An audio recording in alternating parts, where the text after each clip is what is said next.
गुजरांवाला के बाद रुक कर लेते हैं लाहौर का, जहां कहना में मामूली तलकलामी पर 75 साला शख्स की जान चली गई है। मखतून अशरफ सर में डंडा लगने से हलाक हो गया है। मामूली तलकलामी पर हाथा पाए तक पहुंच गई है।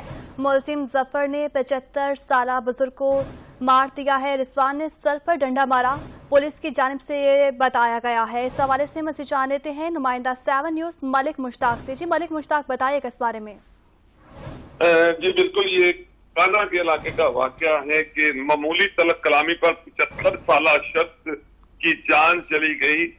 मकतूल अशरफ सर में डंडा लगने से उसकी मौत हुई और जब पुलिस मौके पर पहुंची तो पता चला कि मामूली तलब कलामी पर पहले हाथापाई शुरू हुई और इसी असना में रिजवान ने सर पर डंडा मारा, जबकि रिजवान के साथ दूसरा उसका साथी था जिसने बुजुर्ग शख्स को पहले थप्पड़ मारना शुरू किए और इसी तलब कलामी में जब सर पर डंडा लगा जिसकी वजह से उसकी मौत हो गई।